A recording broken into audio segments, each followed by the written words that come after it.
Olá, sejam bem-vindos. Hoje a gente vai falar sobre famílias disfuncionais. Você sabe o que é isso? Será que você cresceu numa família disfuncional? Bom, se você não consegue impor limites, se você não cuida das suas necessidades, se você não tem um bom autocuidado, né, com o seu físico, não vai em médico, enfim, não tem hábitos saudáveis, se você não se enxerga aí com olhos amorosos, se você não tem empatia por você, se você, por exemplo, não tem um equilíbrio, sabe, ter um equilíbrio entre as suas necessidades e as necessidades da outra pessoa. Então, muito provavelmente, você cresceu numa família disfuncional. Famílias disfuncionais são caracterizadas aí por alguns desses desenhos abaixo, né? Então, essas crianças em famílias disfuncionais, elas não conseguiam escapar ou revidar, porque a criança é totalmente dependente do pai, da mãe, do cuidador. E aí, o que ela fazia para poder sobreviver? Ela modelou a sua vida de acordo com o pai abusador, então, muitas vezes, um pai agressivo, ou o pai que era vítima, muitas vezes aquele que recebia o abuso, né? Provavelmente, enquanto cresce, ela vai ser ou esse pai violento, esse física ou até verbalmente, ou esse pai que vai mais para o vítima, né? Essa pessoa vítima, que se sente vítima das circunstâncias. E a gente se acostuma tanto com esse falso eu que tem dificuldade em deixá-lo ir e recuperar o eu verdadeiro, né? Como eu já falei em um outro vídeo, sendo seu próprio pai amoroso, você vai encontrar maneiras saudáveis de suprir aí as necessidades e desejos que não foram atendidos pelos seus próprios pais e cuidadores. Então, aprender a fazer essa reparentalização através da construção de confiança e abordando aí a sua criança interior com respeito, com aceitação, com a mente aberta e com amor, você consegue mudar a forma como você se sente perante a vida, como você se comporta e, consequentemente, muda a forma como a vida reage a você, ou seja, como as pessoas e as situações que vêm até você ah, se tornam diferentes pela sua perspectiva, ok? Então, veja, se o seu cuidador ele não reconhece as emoções quando você era criança, né? Ou pune essas emoções, a criança ela vai aprender ao quê? A imitar e internalizar essas atitudes do adulto para com ela mesma. Ah, a criança não chora. Ah, vem aqui que eu vou te dar um motivo para você chorar de verdade. Ai, nossa, uma pessoa, uma criança, né, um menino, uma menina tão grande e chorando por conta dessa bobeira? Ah, não, não, você não é uma boa criança. Não, que coisa ridícula. Então, veja que essa criança, ela não vai aprender a se valorizar e a cuidar de si mesma, visto que as necessidades que ela, quando ela sentiu, não foram atendidas e pior, foram ou ridicularizadas ou punidas, né? Enfim, é essa mesma forma de cuidado que ela vai ter consigo enquanto adulto. Aprendem que ter necessidades é ruim. né, por conta de ser punida, de terem sido punidas na infância ou de terem sido maltratadas. E aí, com isso, passa como que um mecanismo de defesa a abafar essa necessidade e, com o tempo, até nem perceber, muitas vezes, quais são as minhas necessidades enquanto pessoa. Com certeza, essa criança ela vai desenvolver sentimentos negativos sobre si mesma. Pois, se o cuidador pita, pune, maltrata, físico ou verbalmente, nunca, veja, a criança vai achar que o problema está no cuidador. A criança sempre acha que o problema está com ela. Por que isso, pessoal? Porque é um mecanismo de defesa. A criança, ela depende total e completamente do adulto. Então, ela não tem como se afastar ou sobreviver sozinha sem esse adulto, né?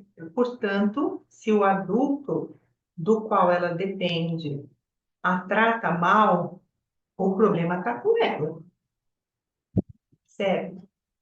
Tudo leva o quê? A sentimentos de insegurança, dificultando a pessoa a desenvolver o quê? Uma autonomia, uma autossuficiência, a sentir-se eficaz.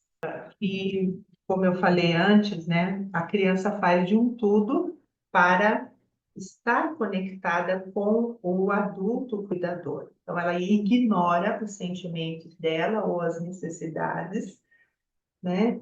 E, para além disso, quando é maltratada, a percepção é de que ela é ruim. Tem uma outra situação onde a criança ela só recebe um pouco de atenção ou só é merecedora, né, dessa atenção, de carinho, de algum tipo de afeto, quando ela é boa, quando ela faz algo de bom. E principalmente quando essa criança não dá trabalho, ela fica quietinha ali, né? Ah, principalmente quando essa criança não dá trabalho, ela fica quieta, né? Fica quieta no canto dela, brincando, se entretendo, ela não fica perturbando, chamando a atenção da mãe, pedindo, né, atenção. Então, ela é vista como uma criança boa, né? Essa criança quieta é vista como uma criança boa. Ela não mostra aí as necessidades, ela não mostra os seus sentimentos. E por que que ela não mostra as suas necessidades e os seus sentimentos? Porque na maioria das vezes, ou ela foi ignorada, ou pior, ela foi maltratada, ou ela foi ridicularizada, enfim.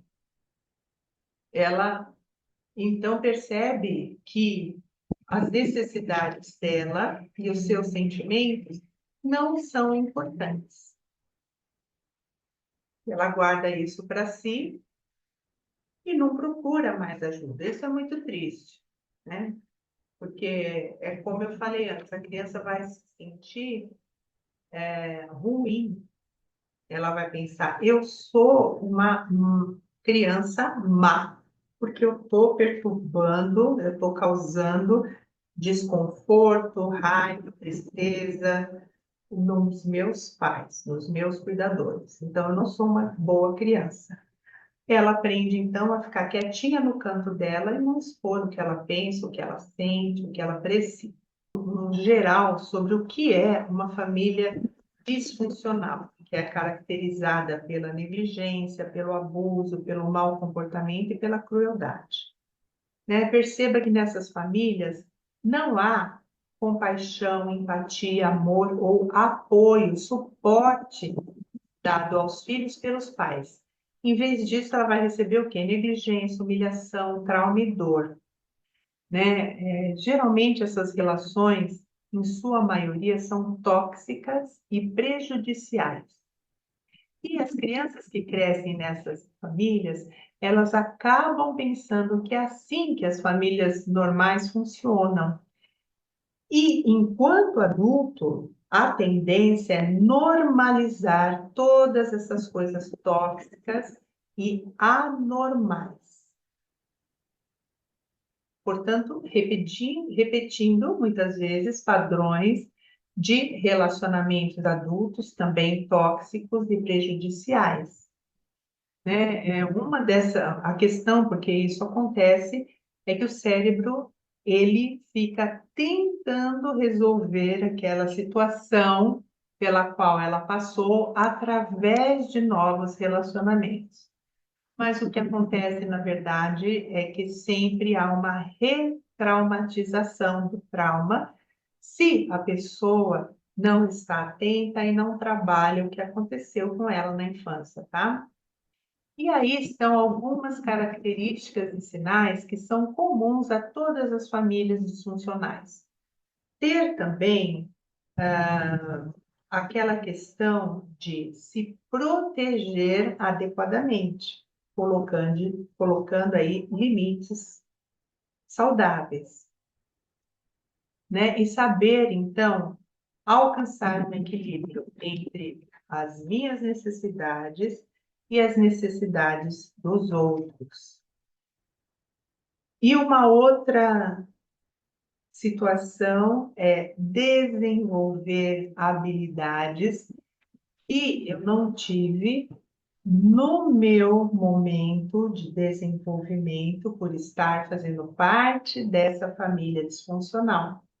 Porque cada estágio da sua vida, você aprende, você cresce e desenvolve uma habilidade. Se você estava dentro dessa família, que não era funcional, então muito provavelmente você não conseguiu desenvolver adequadamente. Então, através da terapia com a criança interior, através de desenvolver o seu eu adulto, buscar ser o seu próprio pai amoroso e fazer a ressignificação, resolvendo aí os seus traumas de infância pelo EMDR, você com certeza vai se tornar um adulto mais forte, funcional e capaz de enfrentar aí a sua realidade, o seu cotidiano no dia a dia. Grata por ter assistido, uma boa semana para todos e até o próximo vídeo.